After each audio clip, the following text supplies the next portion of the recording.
Et merci à vous d'être nombreux ce soir et cette année encore pour découvrir ou redécouvrir les engagements de la Fondation, une fondation essentielle pour Grenoble INP.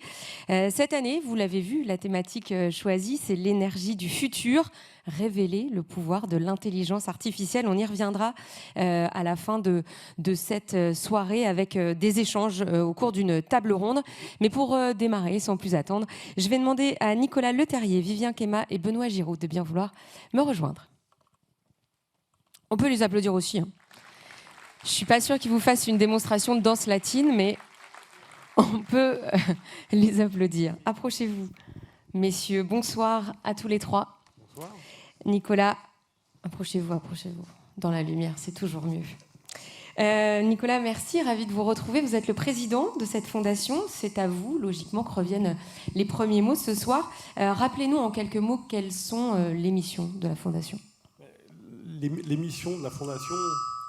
Ouf. Alors, on va essayer d'éviter le Larsen. Mais non, les missions de la fondation, globalement, c'est de rendre l'impossible possible, si je dois le résumer en une seule phrase. Mais c'est travailler autour de l'excellence, je pense que vous l'avez vu, la citoyenneté et la partie internationale. Mais surtout aider des étudiants, et c'est ce dont je suis le plus fier en termes de président de la Fondation, c'est de voir tous ces étudiants qui ont un t-shirt blanc en général, quand ils ne sont pas habillés en rouge, Fondation Grenoble INP, parce qu'effectivement, ils peuvent repousser leur choix pour continuer à travailler l'excellence de leur spécialité, que ce soit de la danse, du ski, de l'escalade, etc. Enfin, vous verrez, il y en a plein. Et continuer leurs études et devenir de brillants, j'espère, ingénieurs pour le futur et qui vont construire le futur. Les piliers, on en parle, Nicolas, oui, de cette fondation, alors, pour résumer, parce qu'il faut toujours résumer. Ouais, les trois piliers, donc, bon, il y a la partie internationale, évidemment, qui est probablement celle que... Alors, je la mets en première parce que dans ma tête, ça fait ICE, donc ça, je me souviens assez bien, ça permet de briser la glace.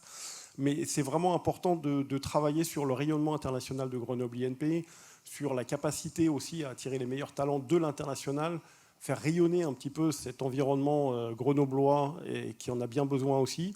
Donc ça, c'est vraiment le premier volet. Le volet de l'excellence, c'est vraiment comment est-ce qu'on construit le futur, comment est-ce qu'on construit l'avenir, comment est-ce qu'on attire les meilleurs talents. Et le talent est multiple. Bon, on va parler tout à l'heure d'intelligence artificielle. Mais le talent est multiple dans le cadre de l'excellence. Il y a de l'excellence aujourd'hui dans Grenoble INP autour de la recherche, de la formation, sur tout un tas de thématiques, et vous allez en avoir des illustrations juste après, c'est très important. Et le dernier volet, c'est la citoyenneté, où il y a des choses qui sont vraiment extrêmement précurseurs de ce qui peut se passer aussi. C'est-à-dire que des étudiants qui n'auraient pas la capacité de suivre les études, ben, en fait, on va les aider à faire ça. Il y a eu aussi une initiative autour du deuil pour les étudiants, parce que je ne sais pas si vous vous rappelez, mais il y a quelques années, 4 ans en arrière, si je me rappelle bien, il y a un étudiant qui était monté sur scène pour expliquer comment la Fondation l'avait aidé après le décès de son père, alors qu'il avait pensé tout arrêter à une allée de la fin pour pouvoir aider sa mère à nourrir sa famille. Juste ça, ça mérite le fait de renforcer ce côté citoyenneté pour permettre à tous ces jeunes de pouvoir continuer leurs études et qui n'auraient peut-être pas pu le faire, mais en tout cas dans de bonnes conditions, même si aujourd'hui on sait que ce ne sont pas d'excellentes conditions. On le voit à travers vos mots, hein, l'objectif c'est de rapprocher des mondes qui se côtoient, mais qui ont besoin peut-être aussi de renforcer leurs liens. Oui, ça on le découvre un petit peu tous les jours. Hein. C'est ce fameux triptyque dont on a discuté avec Michael Porter il y a une vingtaine d'années, le triptyque recherche, industrie et formation, ont finalement assez peu d'endroits où ils peuvent se rencontrer, où ils peuvent dialoguer, où ils peuvent se découvrir. Et j'en profite d'ailleurs, si jamais il y a des étudiants dans la salle, Yvan, qui est quelque part là, il organise une visite demain dans des locaux d'entreprise. Bon, il se trouve... Jeudi, pardon, excuse-moi, j'avais déjà un jour d'avance. Jeudi, donc si vous êtes intéressé, vous pouvez en parler à Yvan. Mais c'est vraiment important parce que souvent, pour beaucoup d'étudiants, l'industrie, c'est un concept. C'est un concept à un moment donné, on n'a pas forcément dans son environnement la capacité aussi de découvrir ce que c'est véritablement qu'une entreprise, et je pense que c'est très important. Et encore une fois, la recherche, la formation, l'industrie, quand ça travaille de concert, et je vous recommande l'étude de Michael Porter sur la théorie des clusters, c'est comme ça que la Silicon Valley s'est créée, même si on peut discuter de là où elle en est arrivée aujourd'hui. Mais c'est vraiment cette capacité à travailler ensemble et avoir des ponts entre ces différents éléments qui nous permet de travailler l'excellence, qui est le deuxième pilier de la Fondation. Nicolas, rapidement pour terminer, le choix de la thématique ce soir, cette intelligence artificielle, il y a un petit message envoyé à la communauté des ingénieurs? Oui, il y a un petit message. Alors, bon, moi, vous le savez, j'aime pas tellement ce mot d'intelligence artificielle parce que cette intelligence, elle est augmentée, mais elle n'est jamais artificielle. Et alors, ce que j'ai dit il n'y a pas très longtemps, c'est quand la sottise devient naturelle, alors l'intelligence doit devenir artificielle. Elle doit devenir artificielle parce que la sottise devient naturelle. Et alors, je me suis un peu plongé dans mes citations que j'avais en tête, et j'en ai retrouvé une de Kant qui était assez intéressante, parce qu'en fait, j'ai réfléchi, j'ai retrouvé Descartes, Rabelais et Kant. Donc c'est assez étonnant pour un ingénieur déjà, mais je vous incite à les lire. Et au niveau de Kant, il disait l'intelligence d'un individu peut se définir par sa capacité et le nombre de certitudes qu'il est capable de gérer. Et si vous réfléchissez à ça, je pense que c'est aussi intéressant de regarder ça. Bien sûr, vous avez le fameux science sans conscience n'est que péril de l'âme. Et si vous demandez une intelligence artificielle qui a dit l'intelligence est la chose la mieux répartie dans le monde parce que tout le monde a l'impression d'en avoir assez, l'intelligence artificielle vous répondra Coluche. Or, je suis désolé, mais c'est M. Descartes, quelques siècles avant, qui l'a dit. Donc c'est aussi la preuve que l'intelligence artificielle peut parfois avoir des défaillances, parfois se tromper, et c'est là où le discernement de l'humain qui est en face de cette intelligence va déclencher la capacité de raisonnement qui va faire la différence entre une excellente utilisation de l'intelligence artificielle et quelque chose qui pourrait devenir assez banal finalement et sans réflexion. Et c'est exactement pas là où on veut aller. C'est un peu de philosophie ce soir quand même, Nicolas, là, un petit défi que vous nous lancez. Merci pour ces quelques mots. Vivien Quémard, merci d'être avec nous. Vous êtes administrateur général de Grenoble INP UGA. Vous venez d'être élu. Soyez le bienvenu. La complémentarité, en tout cas entre Grenoble INP et sa fondation, n'est plus à démontrer. Oui, tout à fait. Donc, merci déjà pour l'organisation de ce gala. Oui, complémentarité. Alors, pourquoi complémentarité ? Simplement parce que la Fondation nous permet déjà d'avoir un lien avec les industriels, un lien différent de celui que nous avons l'habitude d'établir. Nous avons l'habitude d'établir des liens on va dire, via les étudiants que nous envoyons en projet de fin d'études, via des recherches que nous menons entre nos laboratoires et des industriels, etc., etc.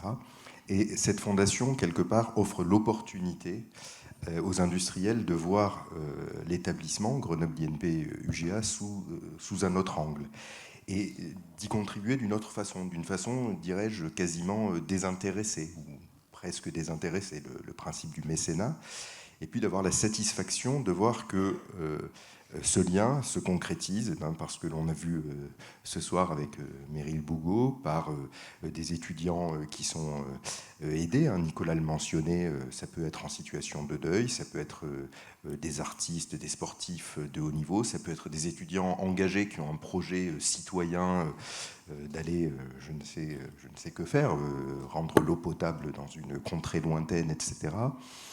Et voilà, je pense que c'est vraiment une façon de cultiver un lien différent, et ça apporte un regard différent, une contribution différente envers l'établissement, et pour nous, c'est extrêmement important. C'est également extrêmement important parce que la Fondation est un moyen, via notamment les chaires, de développer des activités que nous ne serions pas forcément en mesure de développer. Donc c'est également une aide de ce point de vue-là. Et puis je suis ravi parce que je viens d'apprendre qu'on était institut d'ingénierie, de management et de philosophie. Voilà, donc je vais demander dès demain que l'on change le nom de l'institut. Parlez-nous un petit peu de votre ambition. Ça fait quelque temps que vous êtes là, mais vous avez forcément écrit cette feuille de route et vous avez une ambition. Alors cette ambition, quelque part, elle fait un peu écho, pareil, à ce qu'a dit Nicolas avant, sur la citoyenneté notamment, bien évidemment sur l'excellence. Cette ambition, l'ambition que nous avons affichée avec l'équipe qui m'a accompagné lors de cette élection, c'est de faire de Grenoble INP UGA un moteur de la transformation vers un monde régénératif. Je ne vais pas m'étendre sur ce que cela signifie, mais en quelques mots, un monde régénératif, c'est l'idée selon laquelle sur un certain nombre d'aspects, notamment sociaux, environnementaux. Il ne s'agit plus de penser nos actions comme devant limiter leur impact négatif sur ces aspects-là, hein, typiquement réduire les gaz à effet de serre, mais comme le fait que nos actions doivent, autant que possible, avoir une contribution, un impact positif. Je vais faire un parallèle très simple. Jusqu'à présent, la plupart des organisations, si on considérait la déforestation, se diraient qu'il faut limiter la déforestation. Voilà. Une économie, un monde régénératif dirait qu'il faut aller au-delà de ça, il faut commencer à penser à replanter et à faire pousser des forêts. Donc c'est une métaphore, bien entendu. Et l'ambition, c'est que Grenoble INP UGA soit un moteur à l'avenir de cette transformation vers ce monde que nous souhaitons régénératif. Ça veut dire que l'établissement commence à montrer aussi le bon exemple sur ce plan ? Alors ça veut dire que l'établissement souhaite, dans un futur proche, montrer le bon exemple. Il y a deux aspects sur cet aspect. Quand on dit être un moteur, on souhaite être un moteur via les ingénieurs, les managers que nous allons former, hein, qui seront demain des acteurs, qui doivent être armés, outillés pour être ces acteurs. Et puis ça veut dire en effet également que l'établissement, hein, en tant qu'institution, doit lui-même s'appliquer ces principes-là et entrer dans une démarche régénérative. Alors il serait extrêmement prétentieux de dire que nous savons comment nous allons y parvenir. Nous sommes au début de cette construction. Alors bien évidemment, nous nous reposons sur déjà un certain nombre d'actions qui ont été mises en place par l'équipe précédente, hein, que présidait Pierre Bénèche, qui est ici présent. L'idée, voilà, c'est de bâtir sur ces actions, de réfléchir à un plan d'action. Et c'est un lien également avec la Fondation. J'espère que la Fondation, à travers des recherches qu'elle financera, etc., nous aidera dans cette direction, et donc d'établir un plan d'action qui va nous permettre progressivement d'atteindre cette ambition et de montrer l'exemple, de faire en sorte que le cordonnier ne soit pas le plus mal chaussé pour une fois. Merci beaucoup, Vivien Quéma. Benoît Giroux, vous êtes le nouveau directeur de la Fondation également. Beaucoup de nouveautés. Oui, bonjour à tous. Ce soir. Rappelez-nous comment la Fondation agit. Alors, il y a déjà pas mal de choses qui ont été dites. Donc, le rôle de la Fondation, l'objectif, c'est de participer au développement et au rayonnement de Grenoble INP en soutenant des projets à impact autour des 3 piliers qui ont été présentés par Nicolas. Ce que je voulais vous montrer dans un premier temps, c'est quelques chiffres, puisque la Fondation existe depuis 2010. Et là, on a un certain nombre de succès chiffrés à présenter. On a collecté déjà depuis le démarrage plus de 18 millions d'euros. On a financé et soutenu plus de 1000 bourses à date. On a passé le cap des 1000 bourses l'année dernière. Et on a créé 15 chaires d'excellence industrielle, dont 9 qui sont toujours actives aujourd'hui en 2004. Ce qui est intéressant aussi, c'est les programmes de soutien que l'on a développés. Ils sont indiqués sur le kakémono que vous voyez là-bas à gauche. C'est écrit en tout petit, alors je vais vous les commenter. Aujourd'hui, on accompagne, et ça a été également indiqué, aussi bien les étudiants, les écoles ou nos labos de recherche à travers des projets qui peuvent prendre différentes formes. On les décline sur 3 programmes. Donc, on a un premier programme qui s'appelle My Fondation, qui permet de faire du soutien aux étudiants avec l'octroi de bourses de mérite, de citoyenneté et internationale. Ça peut être aussi des financements, des soutiens à des projets associatifs, et vous en aurez un certain nombre d'exemples ce soir. On a un deuxième programme qui s'appelle Fast Track, qui permet de renforcer les liens entre nos écoles et les entreprises et les industriels. Ces renforts peuvent être liés à des orientations pédagogiques, création de contenu pédagogique ou du soutien à l'emploi. Et en dernier lieu, on a bien entendu nos chaires d'excellence industrielle. Comme je vous l'ai dit, il y en a encore 9 qui sont actives et qui permettent d'établir des collaborations scientifiques entre nos laboratoires et le monde industriel dans effectivement un objectif désintéressé, puisque l'intégralité des résultats des chaires sont disséminés publiquement pour servir la communauté scientifique et autres. Benoît, parlez-nous un petit peu de la thématique qui a été choisie ce soir, dans un moment où le président de la République, notamment, a réaffirmé l'envie de faire de la France un leader incontesté dans ce domaine de l'IA. Alors, intelligence artificielle ou augmentée, hein, on verra si on change le mot tout à l'heure. Grenoble INP, qui est d'ailleurs reconnu pour ça. Et 3 philosophes. Hein. Alors, est-ce que j'ai le droit de prendre les mêmes? Bon, il est clair que le sujet de l'IA, c'est un sujet qui nous touche tous, donc on a voulu volontairement le mettre en devant de la scène. D'abord parce qu'il y a une réalité, c'est que c'est un domaine technologique qui amène une vraie révolution dans la société, aussi bien dans nos comportements domestiques, privés, que dans notre usage au travail. Vous en aurez, j'espère, quelques exemples au cours de la table ronde. Donc, ce qui est important aussi dans ce domaine technologique, c'est qu'il y a une courbe d'adoption qui est très, très rapide. Elle est plus rapide que Internet, plus rapide que les smartphones.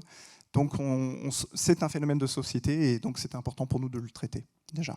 Deuxième chose, et vous l'avez dit, Grenoble est un pôle reconnu sur l'intelligence artificielle, au travers notamment de son institut MIAI, dont le directeur sera présent à la table ronde. Et dans MIAI, il y a des laboratoires de Grenoble INP, il y a les universitaires bien sûr. Et ce pôle, pas plus tard que la semaine dernière, ce pôle MIAI, qui va devenir cluster d'ailleurs, a eu une enveloppe de 70 millions d'euros par l'État, et c'est la deuxième enveloppe nationale après PSL à Paris. Donc c'est aussi une reconnaissance nationale. Et le dernier point, c'est certainement aussi associé à notre rôle de fondation. Dans notre rôle, il y a le transfert des connaissances, dissémination, et quelque part, notre envie, c'était aussi de remettre un peu la balle au centre du terrain. Ça veut dire qu'il y a beaucoup de fantasmes autour de l'IA. En faisant intervenir les témoins qui sont là, et je les en remercie, on va avoir des exemples très concrets d'usage de l'IA dans l'industrie, qui vont être challengés certainement aussi par ce qui est en train d'être fait au niveau des laboratoires. Et je trouve que c'est intéressant pour tout le monde, et moi le premier. Donc je remercie encore nos intervenants pour ce soir. Merci beaucoup, merci à tous les trois. On va laisser Nicolas et Vivien regagner leur place. Benoît, vous allez rester avec moi puisqu'on va accueillir dans quelques instants des étudiants ou anciens étudiants qui vont nous présenter leur projet, nous présenter un projet de chaire aussi. Dites-nous ce que vous attendez de la présentation de ces travaux. Je pense que ça a été aussi bien dit par Nicolas et Vivien. Et il faut voir que nos étudiants et leurs projets doivent présenter un impact positif sur la société, sur l'environnement. Et donc, l'idée, c'est que dans le cadre de leur intervention, on ait ce constat-là, qu'on le fasse tous ensemble. Ce qui est intéressant aussi, c'est de voir comment ils mettent ce qu'ils ont appris sur les bancs de l'école, l'ingénierie, j'appelais ça l'ingénierie intelligente, au service de problèmes simples mais critiques. Bon, c'est un peu l'exemple que donnait Vivien tout à l'heure. Rendre une eau potable, c'est un problème simple à comprendre, mais ce n'est pas forcément simple à résoudre. Et il faut mettre en œuvre des méthodes et des process que j'espère ils ont acquis sur les bancs d'école à l'INP. Et côté étudiant, forcément, c'est une jeunesse porteuse d'idées innovantes. On compte tous sur notre jeunesse pour l'avenir. Il y a cette notion aussi de pragmatisme et de responsabilité, de retrouver aussi ces qualités-là dans les projets. Et puis le dernier point qui doit aussi nous amener vers cette énergie positive, c'est d'être des projets enthousiasmants et inspirants.